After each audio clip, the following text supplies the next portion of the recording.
How are you dealing with? Are you working at home now? Yeah, I work from home every day now. I had last week off, which was depressing because they wouldn't let me take the holiday back. So, but again, working is just it's no different. I'm just still at a laptop. I feel myself coming like Brooks from Shawshank Redemption every day. Like I would really love to hang myself right now. The first week I went bananas as well. I was going up the wall. I didn't know what to do. I got a bit depressed for a couple of hours. Yeah. So I remember from Monday to Wednesday this week, I had the opening bit of the Venga Buses Come In tune in my head, literally 24 hours. Not the actual. Is that the not one? Even that bit. Not even that bit. Just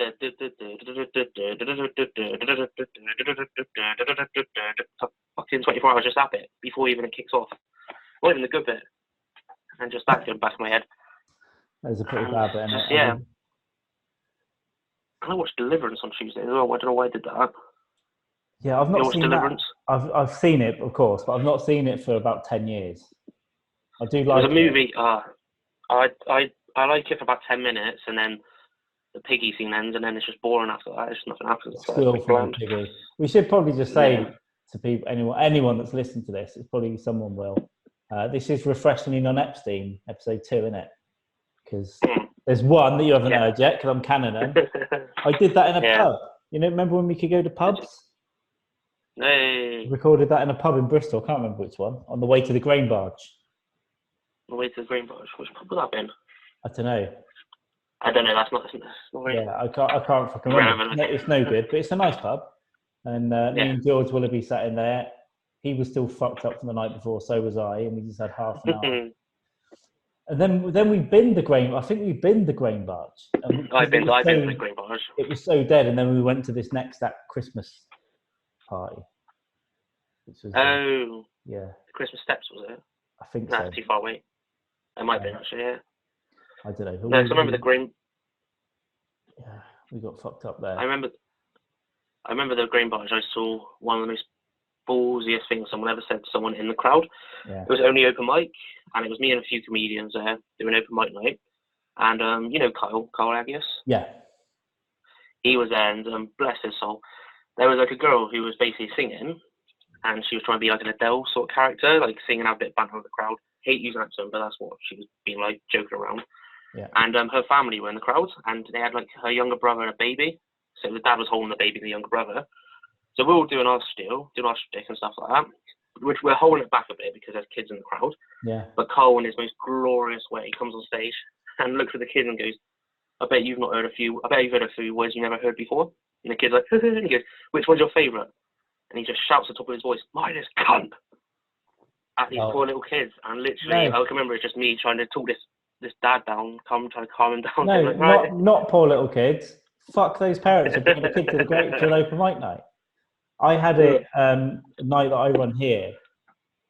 There was a fucking audience in there, and it's quite a difficult place to get people in. But they had a kid, and one of the comics noticed it 10 minutes before the gig. There was like an 8-year-old in there, and I went up to the barman and went, "Listen, there's an 8-year-old. Is it all right?" And he went, "Yeah, just do your stuff, man." And I was like, "All right."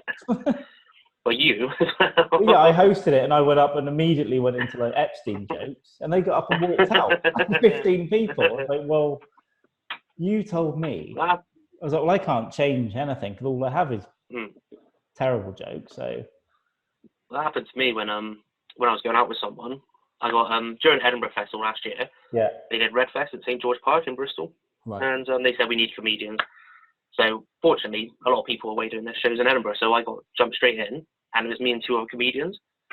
And I was telling my ex-girlfriend at the time, like, "Oh, I'm doing this festival. Oh, I'm in a tent. It's gonna be really cool." We had to get there for 12 o'clock. The show was at 1 o'clock in the afternoon. Yeah. In a poetry tent to children. I'm there doing Fred and Rose West jokes and dementia jokes and stuff like that. And there's these kids turning around to their parents asking their mum and dad, what does he mean? What does he mean? And they're like, "Clotilde your ears, Clotilde.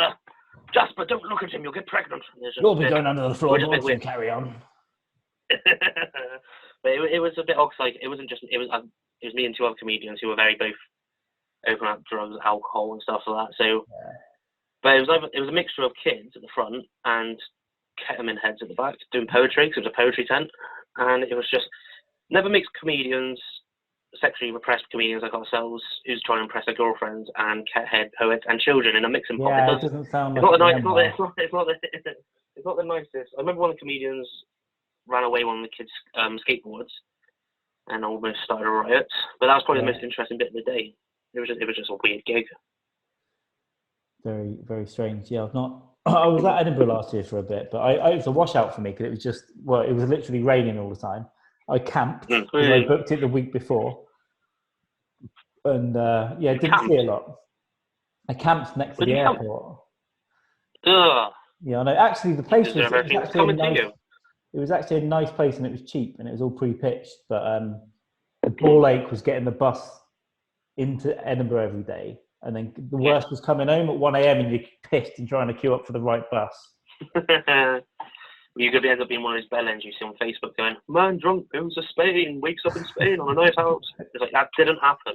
That's such a lot. I hate those stories. They really wind me up. You never drunkenly jumped on a plane. You clearly paid for it. Put on lad. No, sorry, that's me ranting. Sorry. I did get a drunken flight. I did get a drunken flight last year. I went to. Well, I paid for it, and I was supposed to be on it, but I can't remember even leaving the bar. So it was a flight from Berlin to Brussels at 6 a.m. And I thought either I could get up at 3 and go to the airport, or I could stay up drinking all night.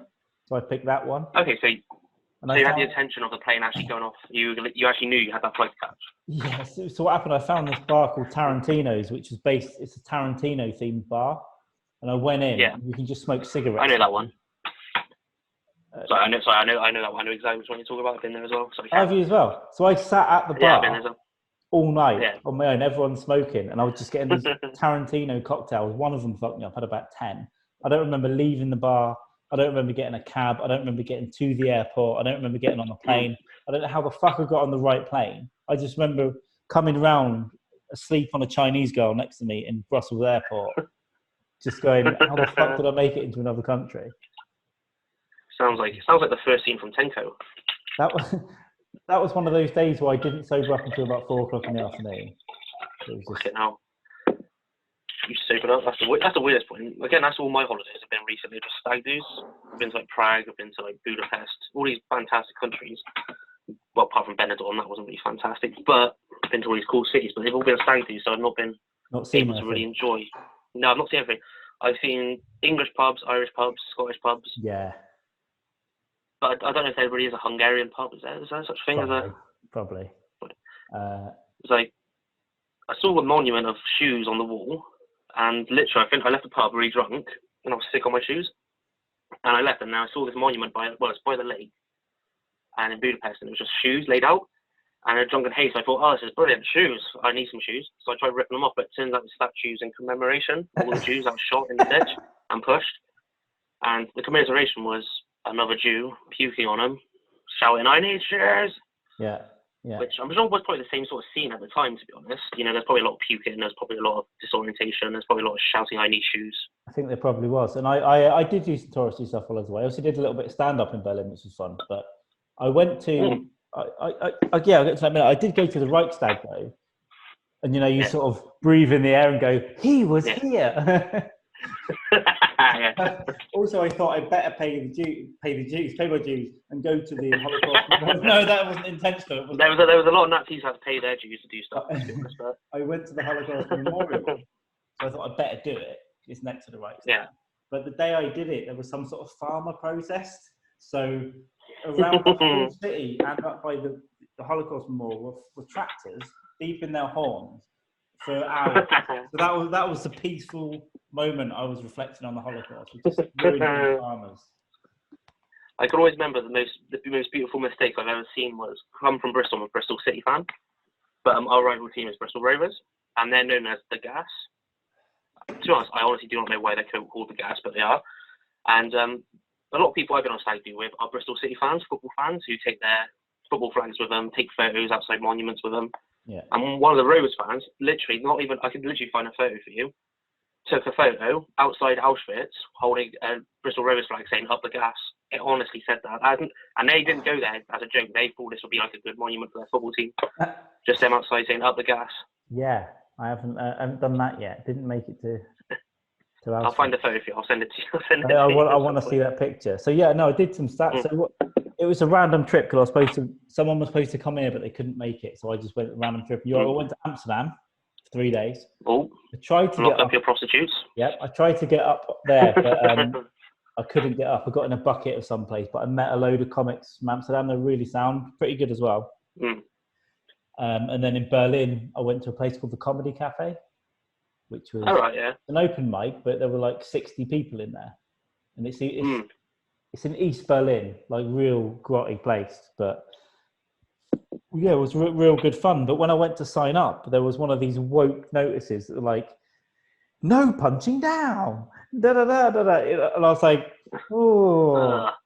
Basically, no making material. I was like, well, this isn't going to go over well, is it? But I thought I'd sign up anyway. But luckily, there was a girl from Israel went up before me, and she did an Auschwitz joke.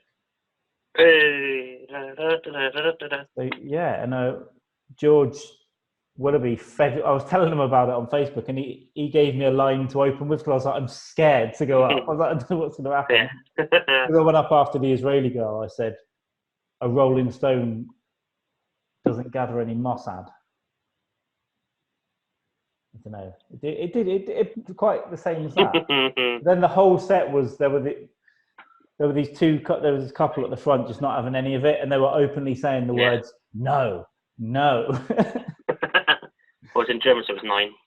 But yeah, but I think I did get them on a couple of things, which was fun. But no, the English speaking comedy in Amsterdam and Berlin was really good. I was going to say, what it's actually like in that sort of area, because obviously there's that stereotypical the humorless Germans. But no, Berlin's got a really good comedy scene too. Yeah, because a friend of mine went to Berlin, but all we could talk about was the massive like techno sex club. He went there. Oh yeah, it's not. Did you go there? Is it called? No, I did see it on Google. Is it called the Matrix? It might be called the Matrix or something like that. But it is. It's something stupid like that. Yeah. So there's a guy who's famous apparently for going there. My mate said he saw him as well.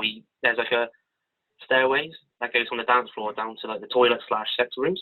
Yeah. There's a guy who just takes loads and loads of pills and just wanks on there, shouting German words. What were you doing? It's something I can see you doing, Carl. That's the worst bit. That's just you wanking endlessly, shouting, "Schnell, Sebastian Schweinsteiger!" At the top of your voice. I don't know what you mean. But I think, is that the place where you can just buy Molly? You can just buy drugs there. That's like every country, though, isn't it, really? You could do it anyway. Yeah, but I mean, like, pretty openly, like, they don't really care.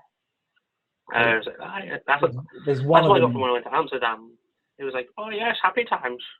Just give it to me. Yeah, I didn't actually get fucked up in Amsterdam. I got drunk one night. I got some mushrooms one day, but I was hungover and I was too anxious to take too many because I've had a bad time before. Yeah, no, I've had bad times on it. So I just nibbled on a few, and then I had to go to Brussels, and I got a train there, and I thought I better not take them with me, so I gave them to some American student. But it turns out there was no security on the train between Amsterdam and Brussels, so I could have just taken them. But obviously, you don't. They didn't even check a passport. Apparently they do random passport checks, so I assume occasionally they pop a dog on or something. Yeah. Yeah, I could have taken everything down to Brussels in a suitcase. I can always remember the most scariest time I ever had was I've been to Amsterdam quite a few times, purely for the Anne Frank Museum. 5-6 times. And the Heineken brewery. That's why I've gone there for the daffodils, nothing else. But we had a bit of time where, like, me and some friends, we were just smoking too much all the time, like the whole week. So we said one night, let's take something else. Let's take some sort of powder substance. So we went walking through the red light district trying to buy some Mandy, pretty much, some MDMA.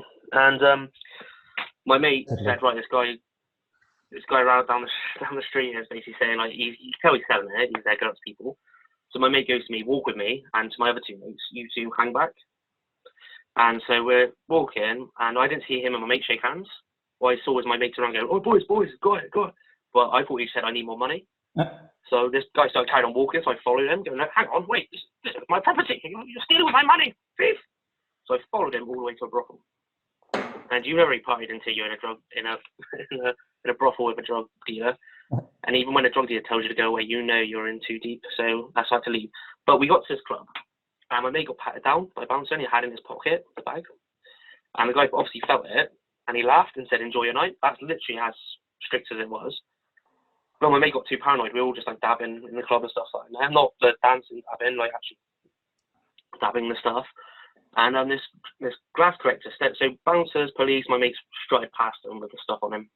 But as soon as a glass collector from a club looks at him, he prangs it and just swallows the whole bag, sealed up, swallows it. Oh, fuck me. And to be honest, he seemed fine all night. Like, literally, we were all a bit in a good mood, but he didn't seem too bad. And it wasn't until the day after we went to the airport and they had body scanners. And then my mate goes to my other mate, "You've got that bag in you still.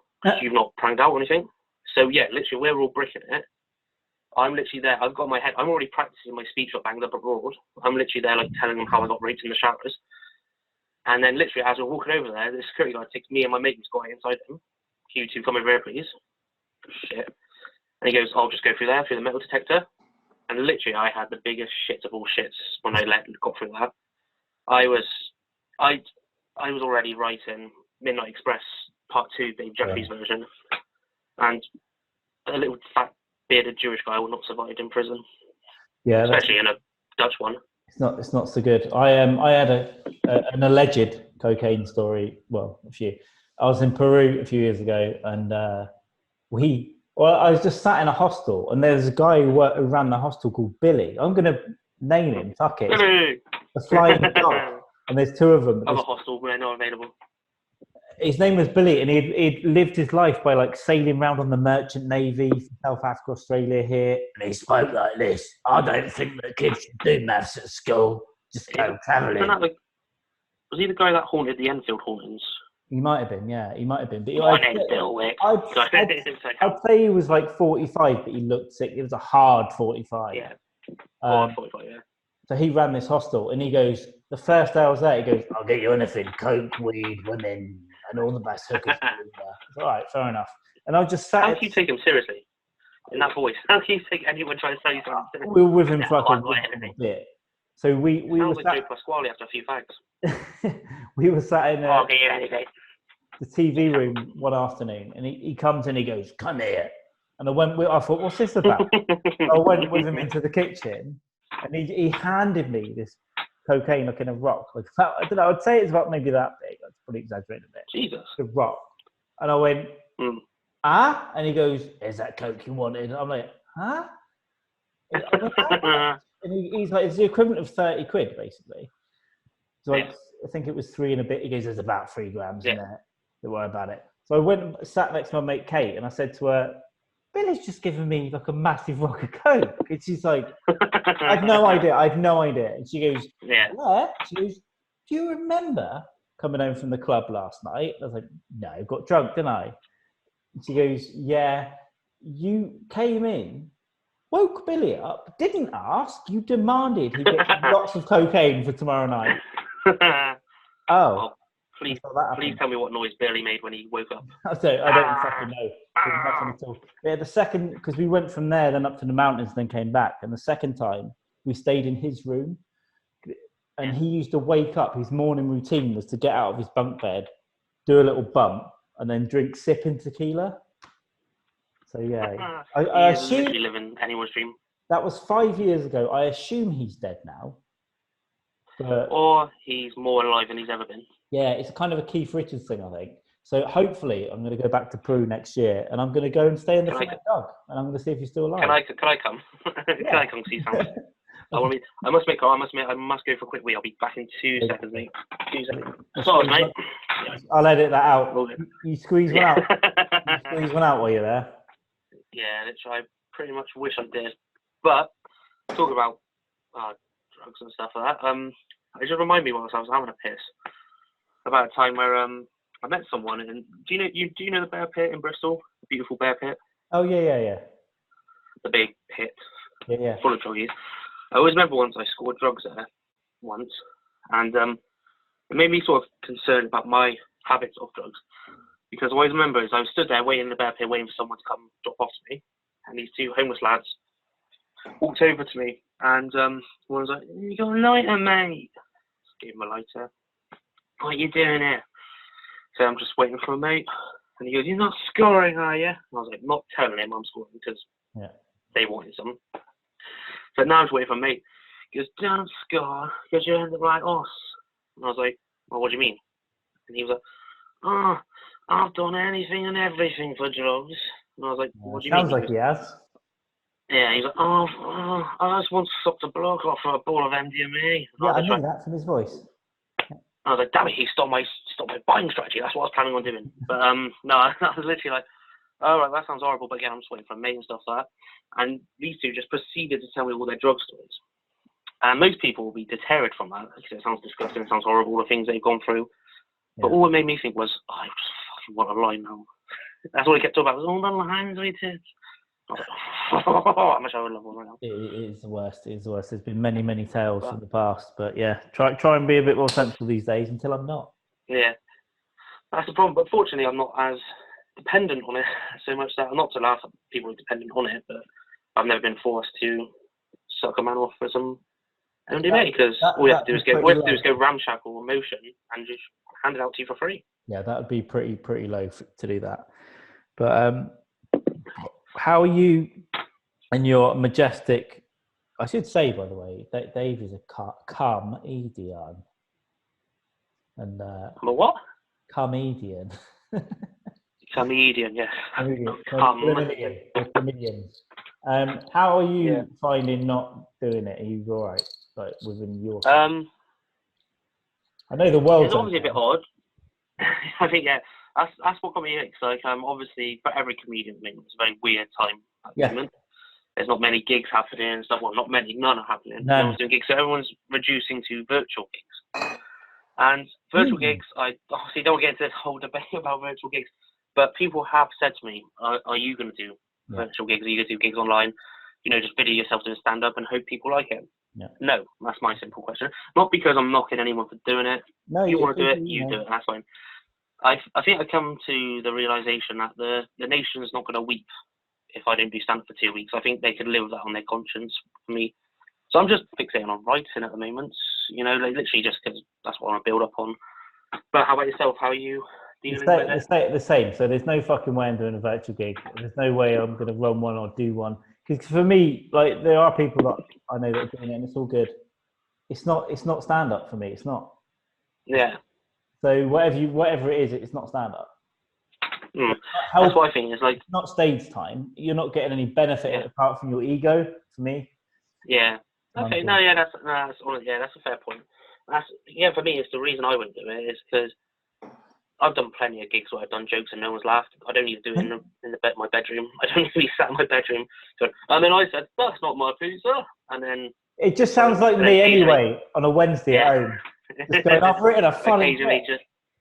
Occasionally, my mum messages me going, "It's not funny, but we're proud." You know, so it's I can live with it.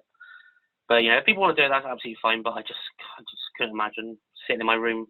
Yeah, but it's not stand up, guys. So what Carl says, I'm not part of this. Dave's not saying you can do Fight Me. No, because there's a comedian, Sam Michael, who does a very good podcast called Comedians Talking About Football. And I'll tell you for why it's so good, because he got me to do a bit for it. Okay. And I had to do a recording saying how I dealt with the football season being cancelled due to coronavirus. Yeah. And really good podcast. He does a brilliant job getting people in that. But I recorded it, and it sounds good, but it's just weird because I'm a football fan and all that, but I was just trying to do jokes and all that, and just in your room recording jokes to nothing, silence. It was just a bit too weird for me. I couldn't deal with it, so I just started writing instead. Yeah, I wrote 2 weeks ago. That whole week I wrote a lot. So what I'm hoping to do, the positives really, I've got the coronavirus shit will last for about 2 weeks after we come back, right? I can't keep doing it into next year. Yeah. Thanks. Yeah. The coronavirus. Next year. So what about that coronavirus? Yeah. So my plan is to get to write also, because you obviously don't know till you try it out, right? But also to try and write another 10 minutes-ish on something different that I normally do, and have that shit and the other shit. So hopefully there'll be more shit that I can do. You could say there's a pandemic of coronavirus jokes right now. Yeah. There's one for you there. My last gig, I was feeling sick, and I'm pretty sure I had coronavirus. I went up and did the Hollybush. Have you been up there? I'm not, but I've heard about it. I've heard it's quite a fun little gig. Yeah, it's got a little gig. Yeah, it's got a little gig to do. You need to go. So I've been up a couple of times now, and it's a really Actually, really sorry to cut. Is that the one with the purple gown behind you? There's like a place in Wales. That's the purple. This is Birmingham. Oh, Birmingham. Oh no, sorry. It's southeast Birmingham. It's much worse. There is a purple gown behind you. There's also a girls' bug sign. It's like an 8-foot bit of cardboard with emulsion girls' bugs written on it. Run by a nice guy, but he likes drinking all the time. It seems like a borderline illegal pub. They're my favourite though. Yeah, but after once you get into it for a bit, you like it. But it's a real comedy-oriented crowd, though. It's a real good crowd. Yeah. But yeah, that was the last gig that I did, and it was good fun. He takes it. But I'm pretty sure I spread coronavirus all around the place. So sorry. So if anyone died up there, it's me. The whole bush. So you could say, Carl, you weren't the only one dying that night. Nah. That's the way I'm going to kill, isn't it? Me and Carl are doing a virtual stand-up show tomorrow, everyone. No. Fine, I'm gonna do stand-up to the cat next door. Get more of a reaction. The last gig I did before this all happened was Buffoon Comedy in Bristol, the city centre. Which is have you done Buffoon? I've done it at the King's Arms twice, and I've done it at King's. Oh no, we did it at King's. We did it at King's, and then I did it at the boardroom. Is it? Yeah, the boardroom. That's the one. I did that once about 6 weeks ago, I guess.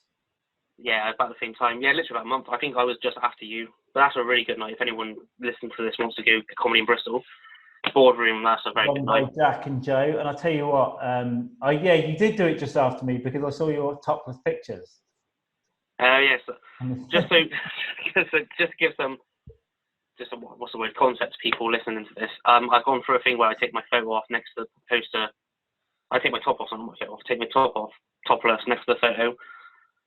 And why? Because it's the only person. I was all male last night, so we needed some tits for the evening. So why not? Yeah. We don't want to oversaturate the. What's your Instagram? Is it at Jeff? Oh no, it's that bearded twat. That underscore bearded. Of course it fucking is. Of course it is. Yeah. Someone said to me, "What'd you call it that for? What'd you call it that for?" I just say to them because I just can't think of anything else to call myself. Yeah, but what'd you do that for? Well, I know, for comedy and stuff like that. It's not that funny. I was like, well, thank you very much. I mean, who's critiquing Instagram handles here? Yeah. I don't know, but your camera is going up and down very fast. Are you sure you're typing or are you doing something else? No, I'm typing. Well, I'm typing and knocking one out. Let me just check.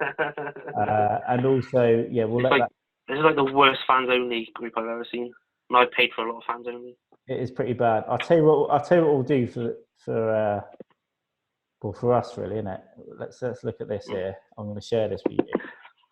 Let's have a look at this. I always remember. What's this? Fucking hell. Jack Hardy, that picture, just about anyone who's listening to this, Carl has just put up a picture of me topless next to a Buffoon Comedy poster, which maybe he might put up on the podcast picture. I showed it, and then Jack Hardy, who co-runs the night with Joe Riley, he says, "You've got no body hair on you," which I don't. Don't let the beard fool you. I have no body hair. What's this? And has Jack Hardy, because that was me in my mate's toilet. He has an outdoor toilet, which looks like Fritzl-style toilet. So again, listening, this is another. But literally the way Jack Hardy has announced it, he goes, "You literally have no body on your hair. You look like a baby seal." It is pretty impressive. I think it should be got like a rubbery chest. I'm all up for a naked roast battle, but we'll probably never get away with it in Bristol. Yeah, but we just give in to our homosexual desires and just have it. That's all it is. Yeah, we're just a bunch of gays, which is fine, and it's fine. Yeah, it's fine. It's fine, and we're trying to cover on the buses, or it'll just be like an all male on the buses, or carrying up the bun or something like that. I think that's what it is. Roast battles would be good though. I think George is trying to set some up. There was supposed to be one in May, right? Really? Well, yeah. Again, because I'd be well up for a roast battle, but I will say this for the standard for the podcast: I will never roast George Willoughby. Why? Because he's too good at them. He's won like the last 3 he's done in a row, even more than that. Well, I think you should roast each other because you both look like each other, but he's had a worse breakdown. George looks like me on hard times, which I'm on hard times anyway at the moment, so it's pretty fucking horrible. But no, but George has. I've watched George do. Well, I've heard George's roasts, and I must admit, I've just literally messaged George before, just saying bravo, simply just bravo for the things I've heard him say to people. Yeah, he's pretty good. So just before he did the battle with, not the battle with Dave, I think the battle with Dave and the insult championship, we were going over his jokes together, and he had some absolute belters in there, some absolute belters. That's the thing, because people say to me, "Have you ever done those roast battles?" I just don't think I can. Not because I'm so nice. It's just I'm so shit. I'm really good at making fun of myself. If I could do a roast battle against myself, that's fine. But that's still the equivalent of just doing a virtual reality comedy show, isn't it? Really. Yeah. But against anyone else, I can't do it. I think it's because I just respect too many people. Not everyone, but I respect a few people too much. And I'm not very good at insulting others, which is why, thankfully, I've not had to deal with many hecklers in my career, or what you call a career. Yeah, I don't know how I'd be actually doing it. I mean, internally, I hate so many fucking people that I'm doing it. And I don't respect anyone, by the way, if anyone's listening to this. I don't respect you. No, but I do work in a heavily relationship building work job where I have to build relationships with people. As a man who hates people, it's very hard to build relationships, but I somehow managed to do right. Yeah, it is. It's all, most of it's internal for me. Like, I can be a human and have a job and walk around the city, and I'm not killing people. But sometimes my internal dialogue worries me. Like, I have to stop myself sometimes in shops and go, "Oh, that isn't okay to think that." I had it the other day when I was in work. Someone walked past. Someone new in our team walked past, and then someone said something to him, and their response was, "Oh yeah, my hips don't lie," and he started dancing like Shakira. And everyone started laughing a little bit. Yeah. And so that person took it as this is an invitation to keep making them laugh. So they said, "My hips don't lie," and everyone carried on laughing. And they said again, "Yeah, because my hips don't lie," people still laugh, apart from me, who's slowly shaking in the corner, red in the face. And they said 4 times, "Yeah, because my hips don't lie." And so I panicked, and the inside me came out, and I said, the inside me panicked, and I said, "Yeah, your hips don't lie, but your arsehole's a deceitful cunt." And next thing you know, I was in HR explaining myself. Honestly, I got in trouble a few years back for various things, but I don't know how I get away with stuff in an actual day job. Work in an office. I'm a blagger. I'm a blagger. Office, Dave. And then I'm sitting in the corner sometimes coming in. What it is, because if I come to Bristol and do a gig, I don't get back here sometimes until 1, 2 a.m. Yeah. Sometimes hammered. That's early, to be honest. Sometimes hammered, and then have to get up for work and go to the office hammered and tired. And then sometimes I just say things that I have drunk Tourette's even the next day. Yeah. I don't know how the fuck I haven't been in HR yet. No, I've had the same. I always remember during the last World Cup, me and a comedian from Bristol, Jack Lloyd, fantastic comedian. Good lad. We want to watch England vs Colombia, and that was when we won our first penalty shootout. Jack said we've not seen England win a penalty shootout. Yeah. So we got blind drunk. We got absolutely rat-assed. And all I can remember is the next day I slept to Jack's. Not in that sense, we didn't get that drunk, but I slept on the sofa. And then he came downstairs and touched me up. But we laughed, and then... But anyway, I'm digging myself out of that hole. So the next morning I went to work anyway, very drunk, still drunk from the night before. And all I can remember is literally just walking, and I seen someone put a piece of paper in the shredder. And some weird, drunk, disorientated way, I just put my hand in the shredder and just stopped myself for a hand. And then someone went, "Oh, what's wrong?" And I just panicked. I just went, "Colombia!" and then walked off. Can't remember it, but apparently that's what they said. They can remember. It's just me going, "Colombia!" That sounds good. That Colombia game, I won loads of money because Gareth Bale owns a pub here around the corner. And so I watched all the nice little pub as well, yeah. Yeah, it's a sports bar. I watched all the games in there. So that Colombian night, I was in there and I'd won over 100 quid on that. It was some stupid odds of Kane scoring and us winning. Yeah. And as soon as he scored, it was like, "I've won 130 quid." It was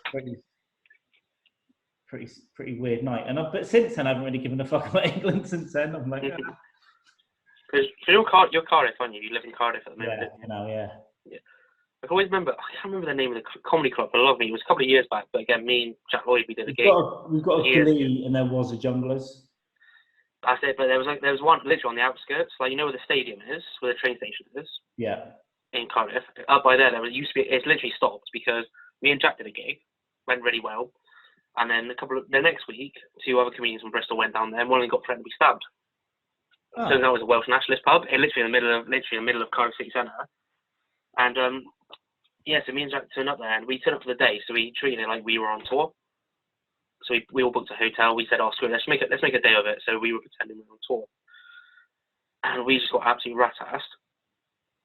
And all I can remember is my not to be arrogant, but my set was really good. I remember everyone was liking it, and we didn't realise it was a Welsh national pub, Welsh nationalists. And bless Jack Lloyd in all his glory, not noticing either, goes on and just tirades the Welsh about bags, how much bags cost, because this was before he came to England.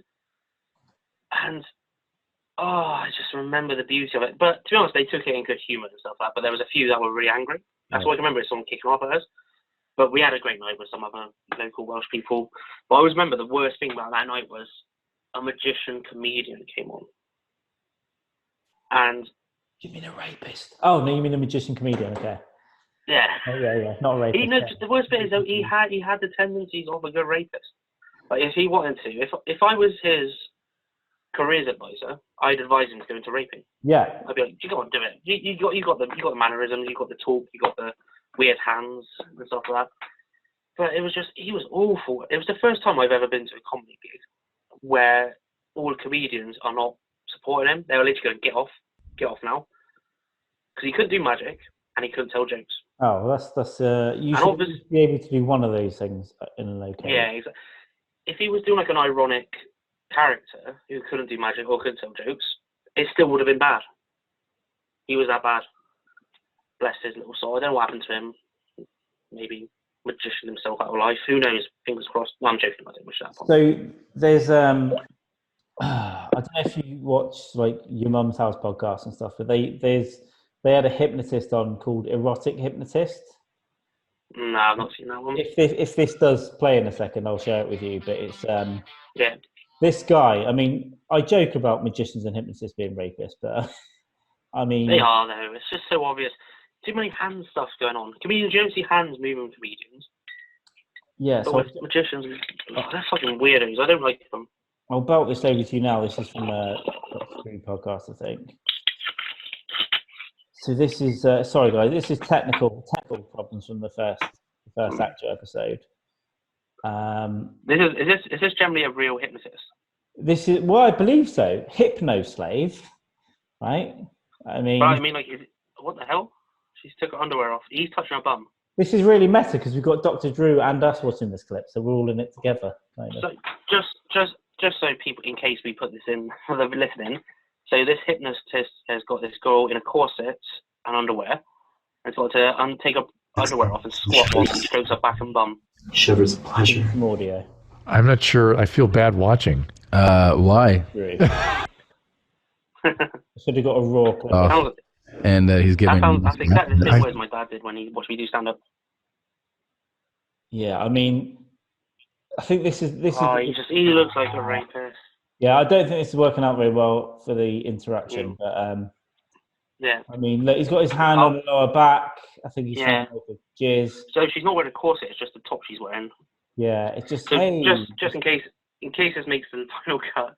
So far, all I've seen is this hypnotist got a woman in like a very sort of vesty top and some leggings, and he's managed to get her down to pulling her leggings down, taking her underwear off, and he's stroking her bum, and he keeps saying it's all for the hypnotism. It's all part of their trip. And he's got an X behind them to put them on like a crucifix. Yeah, that's just what this might be the one where he just lets his hand slide down. Look at me. That is it. I can see him put it. Yeah, he's trying to get her to kiss him. Even hypnotized, she's saying no. And I can see the people in the corner watching this, putting their hands.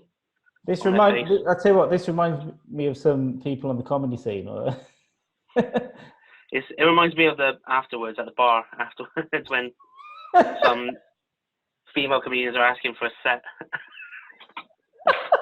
I'm joking. It's all a joke, isn't it? Comedy. There you go. I cannot make this. He's one. Let's turn that off. It's comedy. I won't name anyone who runs a comedy night who would do that. Come No, on. it's a joke. It's all a joke, and anyone who gets offended by anyone joking about things is an idiot. So it's fine. It seems very similar how I managed to get a gig at your night. It is. Me, I mean, playing with toes, and you stroking my back and butter. yeah, this is exactly how it happens. I mean, tickle my balls is a spot in it. I tickle your balls, and you just scream the fucking beginning song of Lion King. I'm like a powerless Harvey Weinstein. I always remember I told a joke recently at a gig where basically because I have actually been jogging in real life, so I had a bit of a limp. I think it was before the Dirty Doves gig, which again is a great night in Bristol. If anyone's listening, to go watch it, George Willoughby's. Yep. But the night before I practiced this joke where I had a bit of a limp because I've been running, so my legs weren't used to running so much. So when I was on stage, I did say like, "Oh, I'm really sorry, I'm walking a bit awkwardly. It's because I've been running. My body's not used to running so much, so I'm walking like an underage girl leaving her first Epstein party." And this person just shouts up on the top of their voice, "You shouldn't joke about things like that." Yeah. And I found myself going, "Well, I'm the fucking evil one now, am I? Yeah. You should break children." So that's what you should do. We're already dealing with a dummy, okay? Yeah. Because only dummies say you shouldn't joke about things like that. If you've got a problem with it, that's your problem. Go and deal with it. Yeah. People are gonna. So can we not joke about car accidents or falling over? Let's all be quiet. But it's a joke. It's the whole point of the joke is that's why it's called a joke, because it's not real. And every comic that I know that does dark stuff, everyone isn't doing it to be a cunt. They're doing it because they probably have some shit in their head and they're just trying to lighten it up somehow. Yeah. Make fun of it. I've always said that without sounding like, oh, it's all about me. But I've literally, all the fucking dark shit I've seen in my life. I've been to funerals and stuff like that. Obviously, everyone's been to funerals and stuff like that. But things I've seen, I can't help but physically think of, I've been to funerals. I wasn't even invited, but I was there. But I just can't physically help but think of a funny thing that happened there. Like, I went to...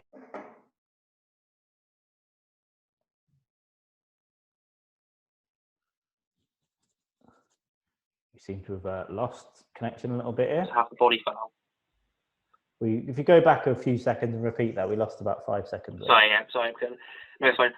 So yeah, because I actually went to a funeral, one that I was invited to, where literally they were carrying the coffin through, and they actually dropped the coffin, and that wasn't the funny bit. It was because half the body fell out, and I was called inappropriate, and I had no feelings, because I laughed at the fact that half the body came out, and his eyes were looking at a child who started crying.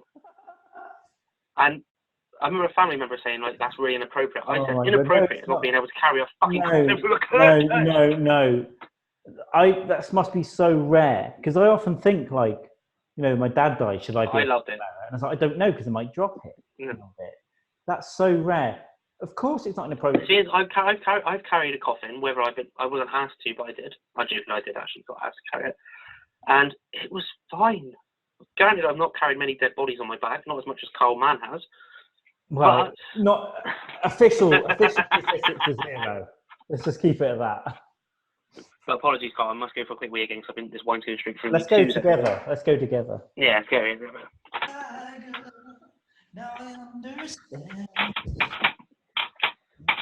Gloria, da da da, da da da da, yeah, da da.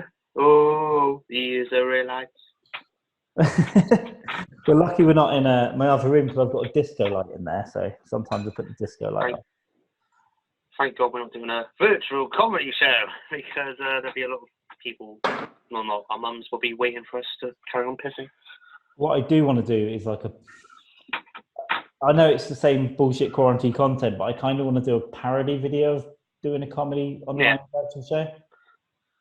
Just like getting dressed up and getting ready to go. I had the image of like someone like say like you doing this now, what I can see from the screen, you doing, performing. Yeah. And just the other camera is just one person just wanking and the camera going, yes. We should do it. We should actually do it. It's like, so did anyone hear about the virus? There's just one guy. No, I didn't. Tell me more. That might be quite funny. People in the crowd who paid for your ticket. Don't you hate it when your honest, husband calls you fat? Oh my god. Yeah, it's just seems Anyway, weird. But yeah, I can't wait. I can't wait if we ever come back, and if we all don't die, and it's not an I Am Legend thing going on. It's going to be good to come back. to be honest, I've always hoped for like a Mad Max sort of scenario. Me too. My whole life, that's what I want. And I'm not trained for it. I think I am. I'm not. Yeah. I'm weak. And because the biggest compliment I've ever had in my life was someone said to me, if we were in a Mad Max scenario, David, you're useless at most things, but you would be that one person who's like a baron or something, like the baron of alcohol, or the baron of bullets. Okay. Yeah. I like the idea of that, me dressed like Tina Turner with like a gimp. You looks a bit like you, Cole.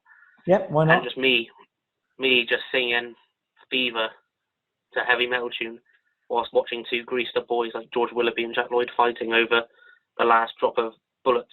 It would be sexy. I imagine Jack Lloyd's still in one of those tight white t-shirts that he still keeps insisting on wearing to gigs. He still has blood and rust. Oh, right. I'm gonna send you a photo I actually did of Jack Lesson. So it might not be podcast, but I caught him doing one of his poses, and I changed the photo to the background of cruising. Let me get the photo up. It's amazing. Where's it? I edited it so well. I'll show you the Jack because one I kind of I did so many. Send it to you now. What's it coming over on Facebook? Facebook, yeah. Oh dear. Yeah, I've done a Deliverance one as well. Jack asked me once if I had any photos of him on stage, and I just had one that I accidentally caught of him looking like a 1950s cover picture, like leaning against the wall. That's literally what mine is as well. That's what mine is as well. I think it was the same night at Dirty Doves, I think. Yeah, no, it was at the comeback gig. Yeah, that was it. That's the same night. Yeah, well, I think we both took a photo at the same time. Look, I sent you another one from Deliverance as well. Something from the 1950s. Oh, that's amazing. I know. I'll show you the ones I might even edit these in. Oh, that's superb. You can do so much for that. Because my favourite line I've ever heard from Jack Hardacres was, Hardacres is the name which is Latin for, was it destroyer of old people? So I edited this photo. It's on Facebook again, I'm afraid. It's sorry, mine's a little bit slow to get messages, but it is. Oh no, sorry, I'm in a different one. I'm with George fucking Willoughby here. There we go. And I did this one of George, Jack, and both Jacks as well, which I both begged them, all three of them, to do their nights as their main photo. Well, webcam world, if we can zoom into there. I don't know if it's going to get it. I'll just have to. I'll try and edit that in the screen. That's an amazing photo. That is an amazing Tiger King photo. Have you watched Tiger King? Oh yeah, I'm balls deep in Tiger. Oh yeah. Do I find out? Apparently he didn't write the songs. Or perform them. Yeah. So and it turns out apparently he's not he added legitimately his married to his vocals husband. really softly over the top. But to be honest, I might start doing that, because if he's got a way of it, I might do that with me performing stand up, but like mute it with like, I don't know, like Lee Evans in stand up. Here we go. People believe it's actually me. Look at this. Hang on, it's not set yet. Is it? No, I can see him, but I can see your face. Yes, and it's a green. I've got no green screen. So there's me and Joe. So yeah, he's like, apparently he didn't get married. Apparently his marriage was illegitimate. Apparently the guy with no teeth came back and said, no, it's not real. Was it really? So I'm obsessed with two of his songs. One of them is I Saw a Tiger. I Saw a Tiger. Yeah. Which is a beautiful song. I swear to God, at this point, I'm going to try and get faster at this or get in a better thing. I'm going to share it. I've actually wrote a song for him. Well, I'm going to try and cover his songs, but you can't buy anything right now. I play guitar, but I haven't got a guitar. Yeah, I'd say maybe I've actually wrote a song for him. What a beautiful because I saw a tiger. Now I understand.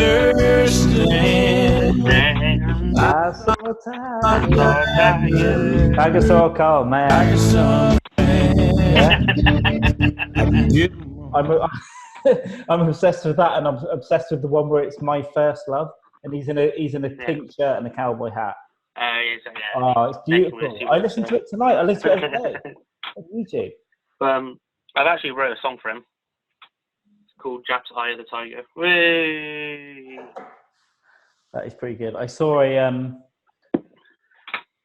it's basically Thundercats on meth, isn't it? I saw. Yeah. Is that where they're saying what's going on? Someone did a cover version. I saw a tiger, but about Tiger Woods, which I quite liked as well. Actually, I know a story about someone who met Tiger Woods in a sexual way. Was it a bus full of 15-year-old Swedish blondes? No, I wish. No, a friend of mine who I used to work with, because I used to work in a retail store, and she was from Blackpool originally. Yeah. And her friend worked in Blackpool Golf Course. Apparently, it's his major northern golf course. And Tiger Woods was doing like his show there. And her friend's job was to bring towels to his room. And she said literally that she walked in one day, knocked on the door. He shouted, "Come in." So she opened the door and she said, "Mr. Woods, I got towels for you." And from a room, he just shouted, "Just put them on the bed." She put them on the bed and she goes, all I can remember was him just walking in with a towel wrapped around him and another towel trying to like spank her with a towel. And he said he chased around the room like a weird Benny Hill for like 10 minutes. And he paid her $3,000 to shut up, or £3,000 to shut up. Right. What I would do, if she had a thought 2 years ago, because it's all finished now, no one cares. During the Me Too, exactly, which is hey, $3,000. Let's make it into 20 grand. Right now. He's got money. I know, that's what I thought. He's got money. He's got money. The thing is, though, do you remember when he got in trouble? He basically got cancelled because he cheated on his wife. And I didn't really get that thing because, hang on, no one else who's judging him has been in a situation where they've had busfuls of Swedish girls wanting to suck him off on his way to work. Exactly. That's what pisses me off. Don't get it wrong. I'm all... Sorry, Captain. Yeah, it's not right, but also most people judging him don't have that offer all day, every day. Yeah, exactly. Well, you've not worked in recruitment like I have. I don't get offers of blow-offs. Is that what you call it? No, not blow-offs. Blow-offs. That's fine. Is that what you call it? I forgot. What's a blow-off? A blow-off. Okay, go on then. No, actually, no, I don't get anything like working in recruitment or doing stand-up. See, did you ever get this? Carl, how long ago did you start doing stand-up? I've only been doing like 2-3 years. 2 years.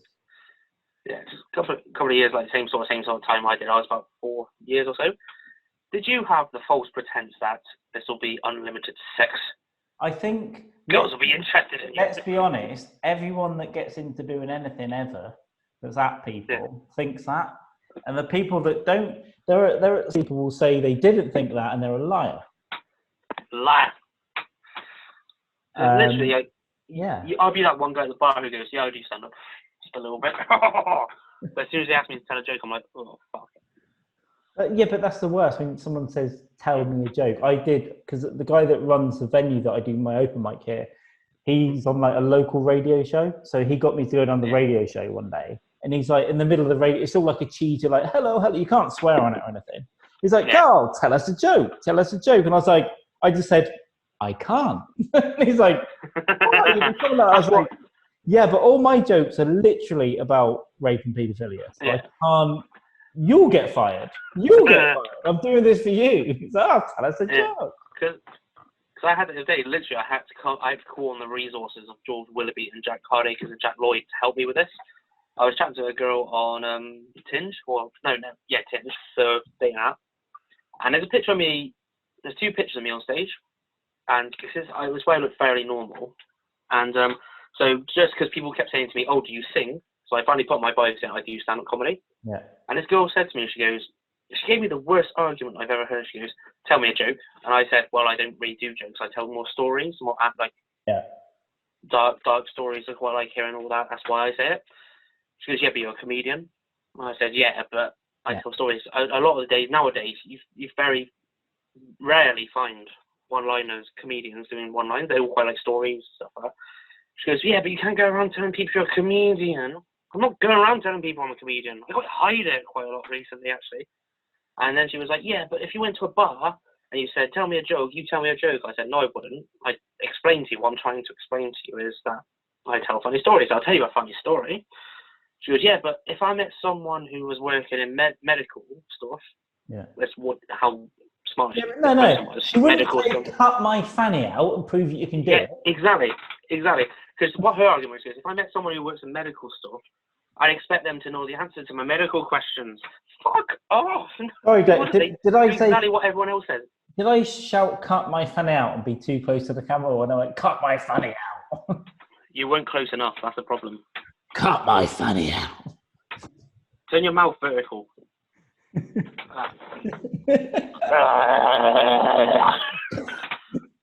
my fanny out. God, you need so badly. I think that's an advert for the podcast right there. Refreshing the next thing. Shut fanny out. I can always remember actually. It's like when I was in literally when I was like a school trip. We went to a service station in the middle of, I think it was Gloucester Services, and I always remember it literally to go to WH Smith. So I know I had money to burn. So I always remember us buying a ham sandwich, and I remember us holding it, and my friend said to me, he goes, "Put it vertical." So I did, and then that's when it was like Aladdin, a whole new world was open up to Dave Jefferies that night. Actually, on the way. Disclaimer though, I've never had sex with a ham sandwich. Yes. Yeah, why not? On the way to the Hollybush last time, Rob Grubb actually said to me, "Have you ever been to Gloucester Services?" And I said, "No." I mean, it was shut, but his point is they do the best sausage rolls. Apparently, that's what I hear. I do the best sausage rolls. Hi-yo! Which actually is not really a sexual thing. So you don't really roll around with your dick in your hand. Well, I do, but. Well, you could make it vertical. Go on then. Let's have this conversation then. Who is your favourite comedian on the circuit right now? Then, or comedians, like a group of them? Let's put a group of them together. Who's your favourites? What do you mean, like out of people we know? People you've seen live. Like, on the circuit, not professionals, but not besmirching anyone, not belittling anyone, but like on the actual scene, how people trying to become big in the area. Okay.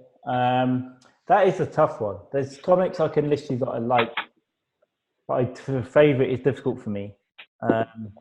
Not favourite as such, but ones you like, actually. Sorry, that's what I was going to say. Not favourites. Yeah, but it's all, I'll be honest with you, it's all our mates, right? It's like there aren't many people. Touché. There aren't many people that I both like their comedy and that I don't like personally. There are some people that obviously don't like me. Okay. And I'm okay with that going back. But I would say George he's really tight. George Willoughby, obviously. I love Jack Lloyd. I love seeing people's reactions to Jack Lloyd on a regular basis. He's got that beautiful reaction where he says something so dry and so deadpan that you just want to hear what he's going to say next. Yeah. And yet I say George because he looks like me, so it's like watching me on stage. That's what I quite like. And he looks very innocent as well. Jack looks very innocent. Everyone I like has that. Yeah, he has that sort of innocence. The thing is, because what people don't know about me and Jack is we've known each other. I got into comedy because of Jack. Years ago, because when I finally decided, basically the reason I got into stand-up was I was in a club in Bristol. Yeah. And I remember growing up thinking I've always wanted to do it, but I never knew where to begin. Yeah. And I was out with some friends, and then this girl in the club said, "Oh, I love comedians." So I panicked and said, "I do comedy." And so she was really like into me and stuff like that, which was quite nice. And we had this whole thing, but it went from like a one-night stand to like a whole seeing each other. And I was lying to her for like weeks on end, going, "I'm doing a gig tonight." Oh, you were telling her that you were a comic. That is amazing. That's fucking amazing. So hang on, let's say this: you were getting mad pussy whilst lying about being a comedian. Now you are a comedian. It's like, oh, tell us a joke. I got nothing. So once they hear me and listen to me, they got nothing. I mean, mad pussy with all due respect. But fortunately, a friend of a friend said to me, "I got a friend called Jack." Because me and Jack turns out my nan and Jack's nan were friends years ago. Oh yeah. And but that has nothing to do with it. They weren't telling pussy jokes when they were in the 50s. They were shagging like me and Jack. So me and Jack met up, and then we got to talk about stand up. We did stand gigs together, and then we got into it. And I completely forgot where this point's going. Oh, so Jack. So Jack's a fantastic comedian. It was like him, Jack Hardacres, Dan Medley as well. I don't know if I pronounced his name right. I say Madeley because of Richard Madeley, and it's probably Medley. I don't fucking know people's names because I'm normally drunk when I meet them for tea. Dan, I'm so sorry. I'm like, it's John, it's George, it's Henry. Yeah, I'd say I like. Yeah, probably all the same people you do. Katie Trev is very good. Katie Trev's fantastic. Yeah, I tell you what, actually, saying that, because usually in town, obviously, when you're a bit drunk and you've had a bit of the old, you sort of do tell people, oh yeah, I did stand up, it's fine. And most people, I always say, people ask 3 different types of people. So people say, tell me a joke, make me laugh, which is the worst.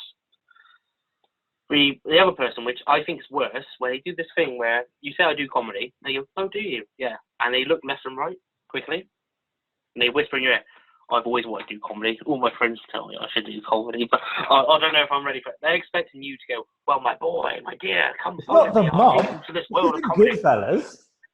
Yeah. Robbing meat trucks. I've always wanted to be a comedian. You always wanted to spill out your anxieties to 4 people on a Monday night. This way. Well, that's literally what they expect. And literally every time I say, I always say to them, I know the nights. Here's the nights. Message them asking if you want to perform. Do 5 minutes. They won't discriminate. But they're like, no. I'm not good enough to be on stage. But my friends always tell me, fuck off. Or you get the nice people who go, oh, do you enjoy it? They just ask questions generally to ask about it, or they just say, okay. I went dogs off in the park. They say something else, or like, not Michael's dogs, but you know what I mean. It's like, and I hate the people. The one thing I always loved was, bless him, my brother, he gave me the one joke to say to people that shuts people up. When people say, tell me a joke, I'm like, no. No, go on, tell me a joke. No, I do dark stuff. I don't really do this. Now tell me a joke. My brother gave me this one joke and it was fantastic. And I'm sorry for the readers who listen to this thinking, oh, that's a bit harsh. This is what the joke is. It's fantastic. It stops anyone from telling you to tell a joke. So the joke is, I stopped a carol singer from getting raped during Christmas. I stayed at home. You're laughing, Carl. I can see you laughing. Yeah. And again, don't get me wrong. I do not think that is a great joke. But it does stop people after a few days.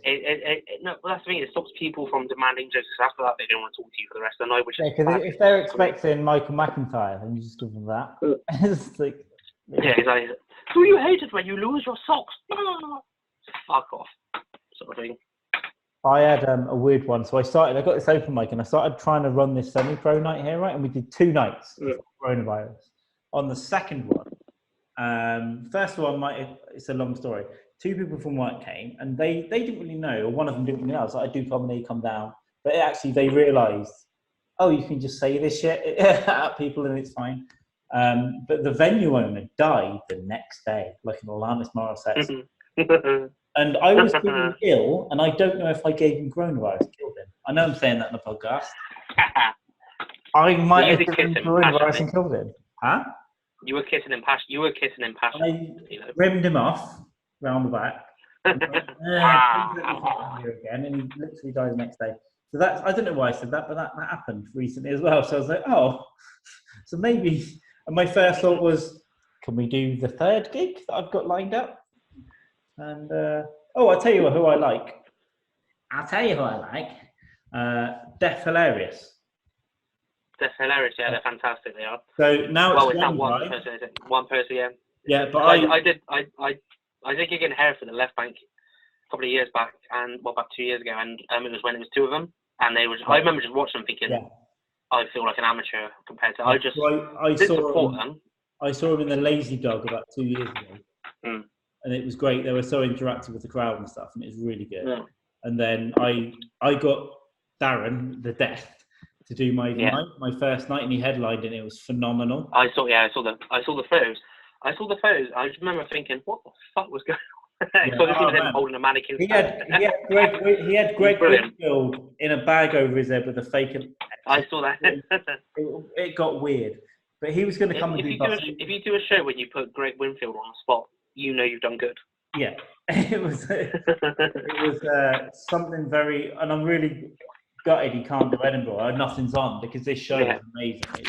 He went up. Yeah, no, Deaf Hilarious is fantastic. He went up in a dress in a suicide vest. That's how he went up. Yeah. You can I do. can remember it, yeah, because it was when they were doing a double act. It was in Hereford a couple of years back, and I remember it was like me and some other comedians. It was all comedians, and they were like the big headliners. Yeah. And we watched them. Even though everyone did a good gig, there was not one bad performer that night. Because it was a very sold-out club in the Left Bank in Hereford. And I can remember just watching them and thinking, these guys are geniuses. They're literally like proper. Really like, good writers. I'm like, my biggest mantra to comedy is League of Gentlemen. Like, I'm obsessed with League of Yeah, Gentlemen. me too. And I'm a big. and literally watching it, thinking, oh, this is probably the most closest to genius to League of Gentlemen I've seen for years. I said I was hammered after that. I got a lift home with him, and after that night, and I was just saying that. I was like, listen, dude, I'm the biggest League fan in the world. Obviously, what you're doing is unique and it's yours, but it's got so much League in it as well. All the characters, and then his new characters are so good. It's phenomenal. It's just so original. That's the best way to describe it. It's just the originality. Well written, well performed, and now he's got all this stuff that's interacting with Bluetooth. So he's got his phone PA, and he's doing his own shit, and then he's stopping, and the voice is coming up the speakers. It's insane. Yeah, that's brilliant. That is, because let's sort of aside from the podcast, I've actually got a thing I need to send you because I'm actually doing a radio show once coronavirus is done with. So I've got a few people. I've wrote a few scripts. I'll send it to you afterwards. But it's very like League of Gentlemen-esque. Like I've got one because I need a Welsh person to do it. It's based on a guy who's basically talking his first day in prison, but he's a bit of a joker. He's a bit of a laugh. I like telling laughs, I do. And it's all about him trying to make jokes with people in the prison, but he ends up getting mercifully raped and beaten up because of his jokes. But I need someone with like a Welsh accent. And the only reason I don't do Welsh accent, I was saying this to George the other day, I can't do Welsh accents because I could do a little bit. I could do like that bloody lampant, go down the Bleckens. But apart from after that, I go to Indian after that, so I sound like I'm doing a shit Apu impression, which was shit enough anyway last time. Yeah, it's a tough one to do. But yeah. So Carl, I'm always interested because obviously, happily I'll sit and say that me and you do quite very dark stuff. Yeah. Material wise, we're both very like that. What was it that influenced you to do comedy? What was it that got you? That's what I was supposed to ask you, but I just got drunk and forgot. No. Let's do it again then. Carl, ask me. No, it's good. Darling, I've always wanted to be a dark comedian ever since Daddy. Ever since I got told to turn my fanny sideways and do it to the funeral. Ever since my dad told me my fanny was my bum hole, I've always wanted to be a dark actor. I would say, like, genuinely. By the way, just a technical question. This meeting was 2 hours. Zoom doesn't just cut off, does it? It'll let us. No, it's not. Yeah, it's kind of. So I would say, if I go back to it, when I was a kid, I watched like Eddie Murphy and Richard Pryor on video, but not really understanding what they were saying, but just laughing at the fact that they were saying fucked up shit. Yeah. And I was like 9, and you're hearing Eddie Murphy's the shit you're saying in there, like, oh. And then I've always loved comedy, like the young one, when I was very young. Exactly. And then the League of Gentlemen, Psychoville, all that stuff. But then stand-up comics, I got back into stand-up comedy again, I would say about 10 years ago, and probably through Louis C.K. and Bill Burr from like late 2009, 2010. Before the wankings. Yeah, so that stuff, even since I was... Before the wankings. Yeah, but all the open micers that jumped him in when he's coming back next year with a stadium tour, and you've all been asking to open, so shut up. I've already reserved this ticket for that. Fucking amazing. But so not just the stand-ups, but dark. I guess I don't know. I've always liked fucked up shit, but laughing about it. I guess maybe it's because I did, have friends die when I was a kid and all that, but I found a way to deal with it by joking about it. Yeah, exactly. Yeah. So when I saw like Louis for the first time, probably 10 years ago, on one of his specials, and I was just like, oh fuck, that exactly fits in. Yeah, exactly. Yeah. Fucking an arsehole. It just fit me exactly. Yeah. I was like, that's my humour. So yeah. That's it. I've always loved that kind of humour. And then when I got into comedy I started writing stories. I tell people stories about being beaten as a child, nearly drowning. Yeah. And people would be going, you should write a book, I'd read it. So I started writing this stuff down so I wouldn't forget it, because all kinds of shit happened. I was like, I'll write it down. And then as I'm doing it, I'm listening to stuff and watching comedy and going, oh, and slowly over like 18 months, it was, I like comedy. Yeah. I'm writing things about what happened that I find funny. And it took me like 2 years for my head to go, hey. And I was like, It was like the story of Helen Keller. yeah. And I thought I could always say this stuff better than I can write it.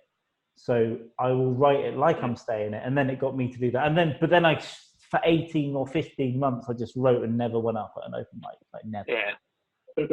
And then I did, and then that's it. And then I just slowly met all you guys, and George was a big help. And the last year, I'd say especially. Yeah, that's it. That's my comedy story in a ball sack. What about you, Dave? Oh, me with my little story. Well, dear, let me tell you from a tale of things that'll make your bones shiver. Now, sorry, the mic's out of my ear.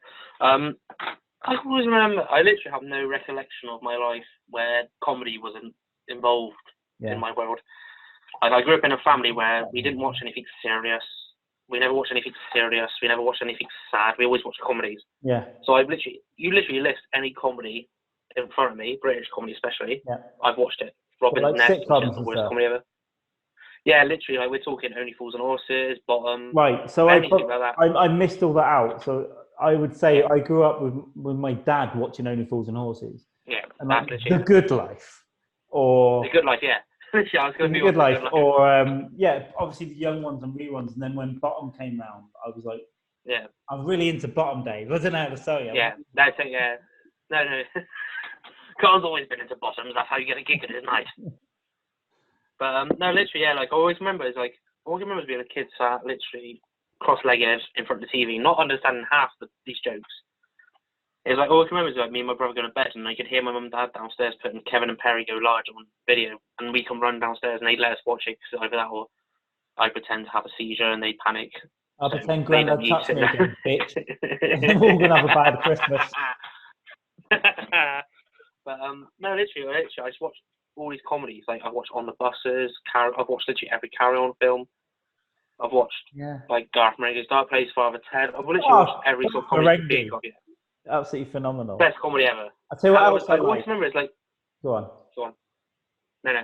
So Garth Marenghi, literally, that was before well, I used to be petrified of League of Gentlemen. I loved it. I used to be terrified of it. Well, I can remember downstairs, my mum and dad watching it, and the first bit I ever got exposed to was when Pop pulls out the bull's heart and throws it on the bed. Pop was the first bit as a child. As a child, that was the first bit I got exposed to, and I was petrified of it. You are no son of mine. Non-Maverick Buzz. You are my son, my only son. God was holding a bull's heart, and a bull's heart to make you fertile. You just put it on the bed, and then hearing that long, dreary do. I remember being younger, just thinking that was literally like. And then when I got a bit older into comedy, when I was like early teens, I said, okay, I'll watch League of Gentlemen with them. And the one episode I watched was the Christmas episode at the end when Papa Lazarus steals Bundy's the vicar. We just breaks in. And the monkey's knackers and stuff like that. I used to don't touch the monkey's balls. But the best bit is literally like I had like a weird drunken night with George Willoughby and Jack Lloyd when they came to my parents' house. I was looking after my parents' house. They came over to drink with me. And we watched that Christmas episode. But there's one joke that's fucking genius for it. Is the monkey knackers one. Is when Chinnery's like ancestor walks in and the old lady goes, "Don't worry about your legs. He doesn't give them a moment's thought," and cries, runs out, and he comes on a bike going, the little bike. He just crashes. He goes, la la la, no, the bike is la la la. And during the episode, you literally hear her scream, and he goes, "Sorry, Mr. Gideon."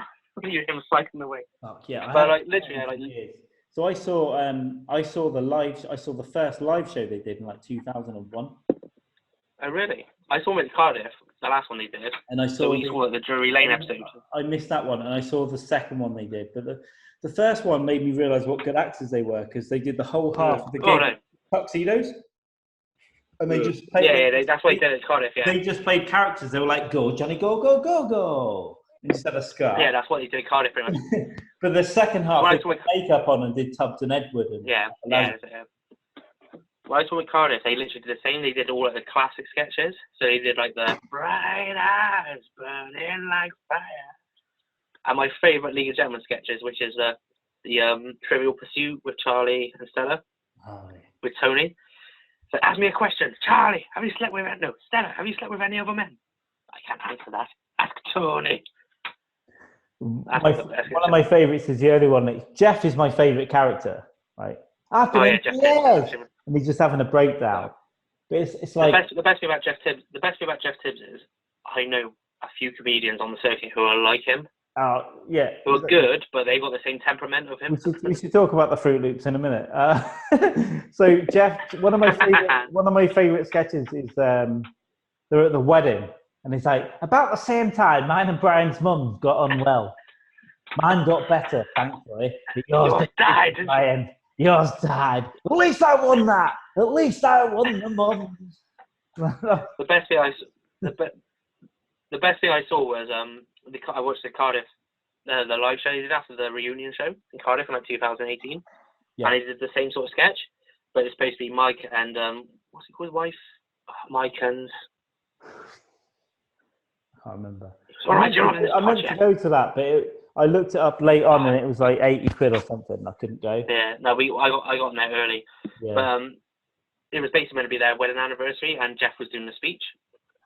So he goes, yes, we all remember when the wedding was, but can we remember this anniversary? He just punches. Is it Mike and Cheryl? And he comes, Mike and Cheryl, that's it, it's Mike and Cheryl's anniversary. And he's halfway through and he goes, yes, we remember Mike and Cheryl's wedding, but can we remember what happens on this day? And he just punches, Reece Shearsmith just punches the wall. And he comes down saying, I won the mums. And then Steve Pemberton slowly goes, both our mums got ill and yours, thank God she lived. But the best thing they did on that whole thing, because I realised in a documentary afterwards, they said we're trying to catch each other out on stage. And what we saw in Cardiff was the best thing ever. It was a Pauline sketch. Pauline and Ross are together. So it's Reece Shearsmith and Steve Pemberton talking. And he goes, Steve Pemberton asks Pauline, goes, Ross, think of all the things we've done. The things we've gone through on a massive stadium screen. It's just Ross bumming Pauline. And it's just Reece Shearsmith just stood there looking at it. And his reaction, he goes, I've done some things as an actor I am not proud of. And Steve Pemberton goes, I'm proud of it. Yeah, let's go for a quick wee. I'll be back in 2 seconds, I think. Go, go, go, Johnny, go, go, go, go.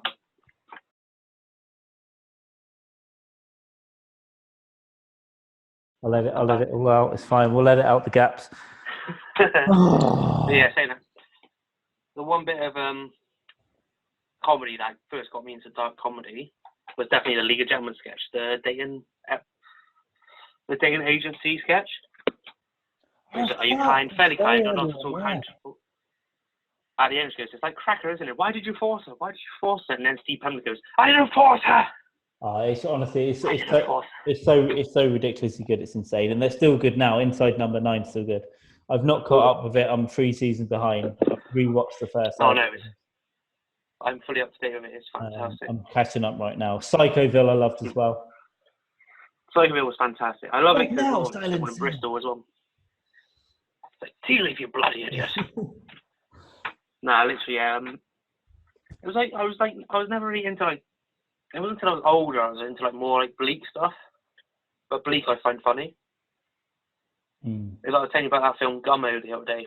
Oh yeah, I was going to watch it before this, but I'll watch it and we should do another chat about that because it looks good. The images look good.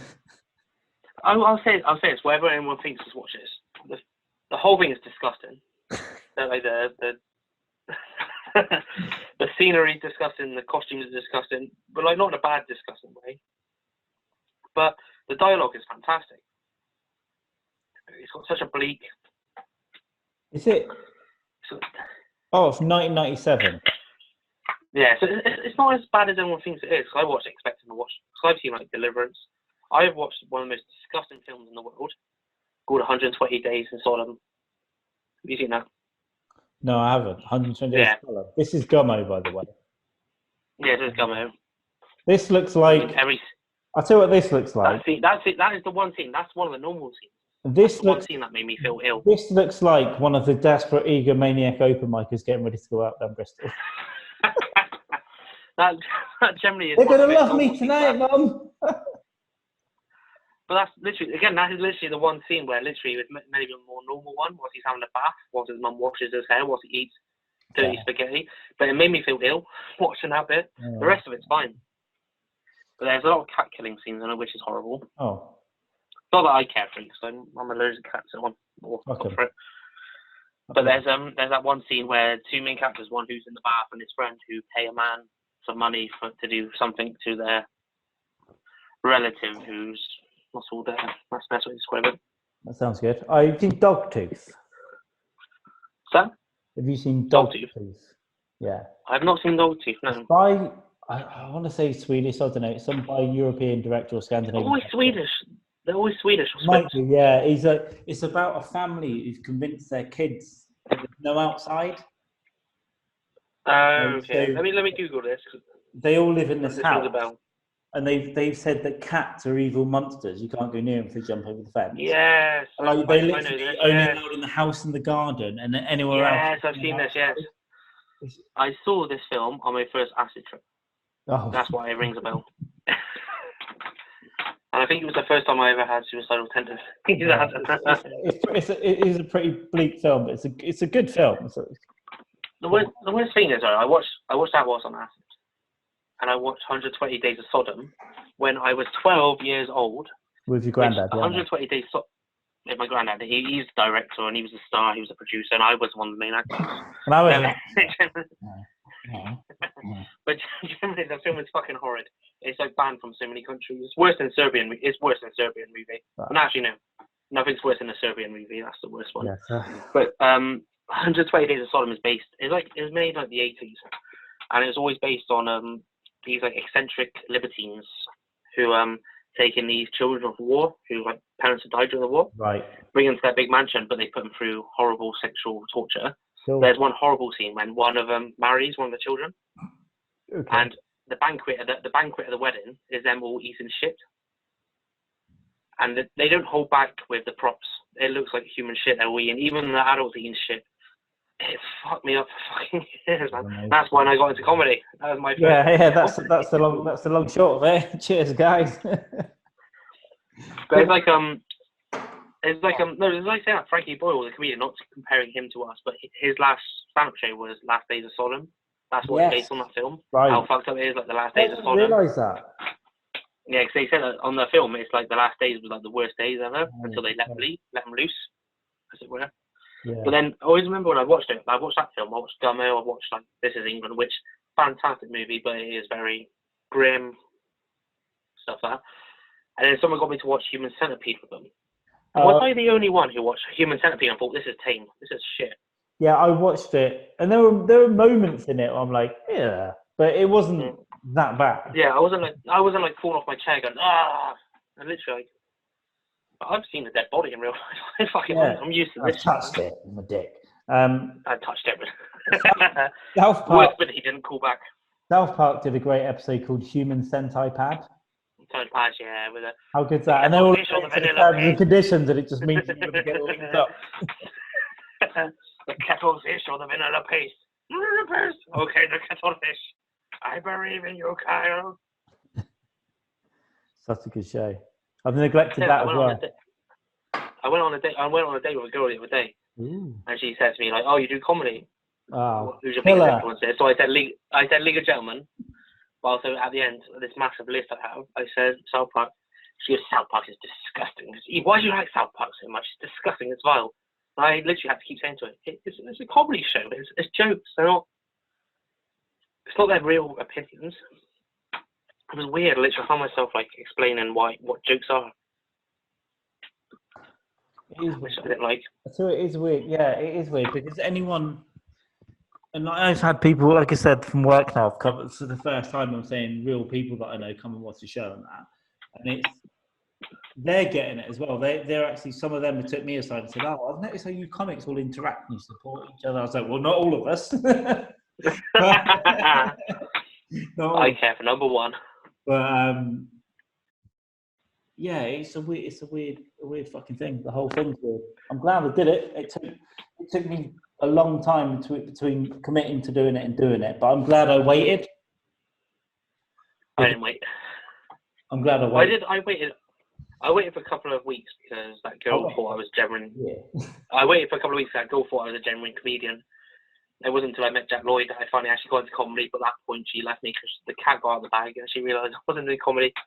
So I told her one night I'm doing a gig tonight, and she took to my house to surprise me after my gig and found me in my pants from my washing up. Yeah, but you could have gone. The gig went great. Came home early, celebrating, laundry. Don't get much time to do it. It was My life. Carl, it was 4 hours earlier. You should have hit her. All right, Fred West, calm down.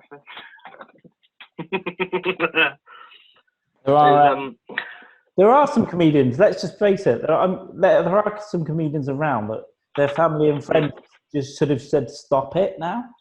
Should have said, it's like the X Factor. Yeah. Like, when you watch X Factor and you watch these people say, "Oh, I'm a really good singer," everyone tells me, and they said, "Dad, he's a very good singer. You know, he's very good. He always gets out on the pub singing along." And I'm not saying that like, I'm brilliant. Of course, I'm new. I'm still new, and I'm learning still. Yeah. But I'm also aware of where I am and what I am. There are some people who've got no idea, and they're like 6 months in, and they're like, "I'm a comedian," and their ego. Where's the Apollo? And they're insane. But I don't know. We know who they are. Well, I live by the. It's fucking cringy to say the fuck. It's the most cringiest thing I think I'll ever say in my life. But I do love the Kurt Cobain line where it's like, "I'd rather be hated for someone I am than loved for someone I'm not." And that is cringy as fuck. Excuse me, I burped. That is true. But I'd rather be hated for doing jokes about Auschwitz, which I do quite a lot of. Yeah. But I'm Jewish, I can do it. There's some very good ones as well. If you ever want to see Dave Jefferies on his world tour in 6 months, look out for the Auschwitz jokes. Yeah, live in Auschwitz. Oh, I would love to do a gig in Auschwitz. Get a stage set up. Oh, imagine that. That'd be fantastic. There's a comic. He's not really. Well, I shouldn't say that, but I don't know if you're aware of like the Legion of Skanks and stuff. I'm aware of it. Yeah. Yeah. So there's a guy that they have on called Mark Random, and he's mentally ill. Yeah. He's mentally ill. Okay, but they encourage him to go and do stand up. I got no problem with him, by the way. But he went into the stand up set at Auschwitz and filmed it, walking around Auschwitz. Did he actually? Oh yeah, I'll send you the video. Hey, send me the video. Fuck What me. I'll say is, there aren't many jokes in it. It's more of a rant. Just to see the spectacle and the balls of walking around Auschwitz, reading out his fucking material. That's man. Because me and Jack Hardacres were talking about. We said as a joke, "Oh, we should do a comedy night like do with Johnny Cash, do a gig in a prison like Horfield Prison, which is in Bristol." Yeah, then Jack reminded me that Rick Ross did it. What's his name? The guy who does the roasts. Yeah. But he went into like their cells and actually spoke to the prisoners, did comedy with them. Oh no. So we can't top that. Yeah. No, it should be behind bulletproof glass. Yeah. It'll be almost like us doing a virtual gig. It'll just come in a boat in a box with a loud hailer going, "Hey, did you hear the one about that? See ya." Because I'm not going to hear any of you fucking murderers. Fritzel. Right? I think me and you should try to do a tour of primary schools. I think me and you should try doing that. Let's see how far we can get. What we should do is, this is my plan, right? We make up a fake show that we'll do for a primary school, like Legs Akimbo. Like Legs Akimbo, like literally like that. Like what's your new one called? It's about the difficult. It's a big disabled. What's it called? Vegetable soup. What we should do is talk about like stranger danger, and then make them aware we are the strangers of the danger. Oh no, that'd be fucking genius. What we should do is me and you get some other people involved. We do a show where it's like, about recycling, and then everyone says that the children and say, "Parents need to leave," like Blue Peter. Get your parents out because we're making Mother Day's presents. When they leave, we go Auschwitz, Auschwitz, Auschwitz, everything about Auschwitz, and then we create an army of comedians that are willing to follow us. That would be pretty good. Equally dirty jokes. I invented a sex cult with a friend on another podcast. I'll send you the episode of that called Universal Hive. We had a similar idea. But yeah, we just basically recruit people and take over. I say sex cult, I mean cult. It just so happens that, you know. I can always remember when I said my Auschwitz joke, which you know the Auschwitz joke. Mm-hmm. You know the one. Which I won't say on this because you have to come watch me live to hear it. Don't burn it. Yeah, exactly. Can I just say, if anyone here has put up with an hour and 40 minutes of us talking, including toilet breaks. Yeah, with toilet breaks, we'll cut them down. You're already a moron, so just come and see Dave live with my Auschwitz. Me and Carl just got a wank in Cardiff City Central while shouting our jokes, so who knows? Might be the way it goes. Maybe everything will. Maybe this is the way. Maybe that we'll never be allowed to go to a pub. Maybe we were wrong about these virtual comedians. Maybe because we're both laughing. That's two more people laughing at their gigs. Who knows? Maybe the virus is worse than they're telling us, and it's going to make our balls fall off, and we're not allowed out ever again. But that sounds like my ex-girlfriend. Hey-oh! Yeah. They all made us eat bat soup eventually. I can always remember when my ex-girlfriend was Jack Lloyd, bless his little soul. Me and him went for drinks, and he finally got the truth about what he thought of it. And she was a lovely girl. She was a fantastic girl, but she did look a bit like Noel Fielding. She looked a lot like Noel Fielding. I'm the Jack moon. was always very nice, and Jack was always very nice and polite to her. But it wasn't until a few drinks, him and Jack Hardy, were in a pub talking. I kept talking about my ex, just in revert to the story, not having a mental breakdown. Yeah. And Jack just goes, "Oh, shut up, Dave! You used to go Noel Fielding." That was the first time me and Jack ever felt connected to each other. That is amazing. It's nice to know those connections. Can I just say, this is she's a very nice girl, but this is Dave Jefferies' ex-girlfriend. that picture, the picture in the middle. This one. This one, top one in the middle, yeah. I always remember when she turned up to me with that haircut. You're a very nice girl. I always remember saying to her again, "Oh, it's nice." What happened, love? Got it caught in a garbage disposal? I always remember she goes, "Hey, what do you think?" And I was like, That's the later years when she goes full feminists. That looks like me and Jack Lloyd together. Me if I shave my beard off. Tag us on, man. Yeah.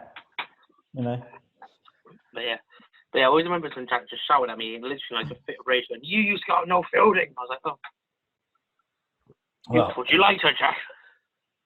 Fuck me.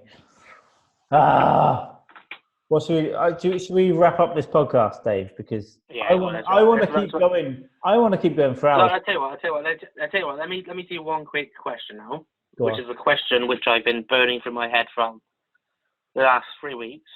Yeah. Someone asked me. By the way, if you're still awake later, we can come back on later. But the last thing that someone asked me, which has been burning through my head for the last couple of days, is someone said to me, "Dave, you have the premise of being a serial killer." Yeah. Which I know, Cole, we got very similar, like comedy style then. Yeah. So I know you are. Yeah. What would be your serial killer song? My serial killer song?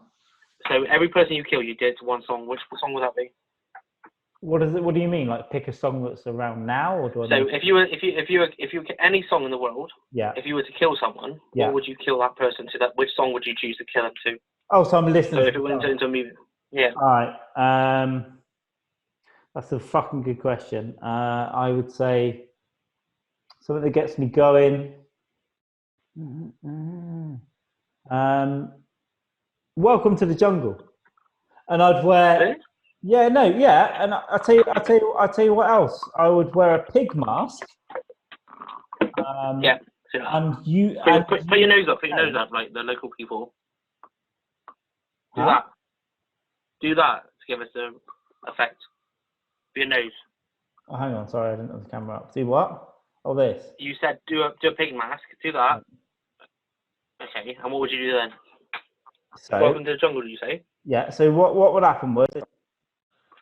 And I would go. Now, unfortunately, Now, unfortunately, we got flagged from YouTube for playing this music. I was drunk, didn't think it through, so they blocked my video. Hopefully they'll let the visuals go. I think I'm saying I'll pull up in a van in a pig mask while this is playing, and then, kidnap and murder the person that I want to kidnap and murder. So I think that's what I'm saying there. I think that's it. I don't know what else to tell you. I'm sorry about this.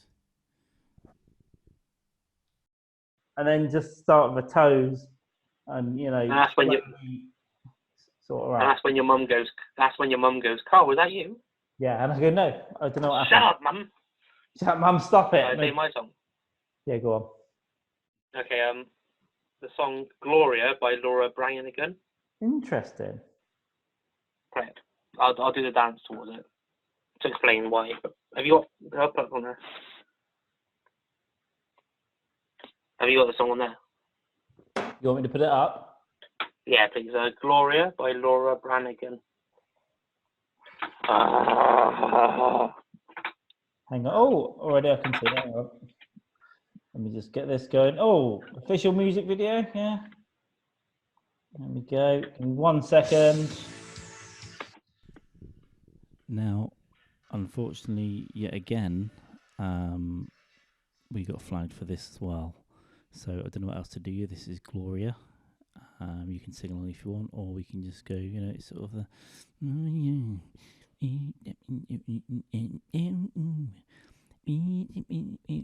Dave's going mental. He's punching the woman. I'm just narrating this. Or he's punching her right in the neck, I think, and he's biting her nose. What? I don't know why he's biting her nose. Never narrated myself doing this before. Look at here come the earplugs. There it comes. Dave's got his tits out. I'm feeling I've got to join in. Oh, look at those jigglers. Look at those porky little jigglers. Oh, I'm showing a nipple. Will YouTube flag me for this? I don't know. It's pretty disgusting. Never mind. It's been quarantined. I hope you're getting the message. Discontinue his dancing. We're really going for it. His earphones back in now. Oh, he's really singing, but we can't tell you what it means. Oh, he's really singing, but I hope his balls are clean. I'm drinking beer now, like I'm 17, but I'm really 50. And I shouldn't be taking my top off on YouTube. Gloria, that's what I'm doing. I hope the other streaming companies don't flag me for the audio version.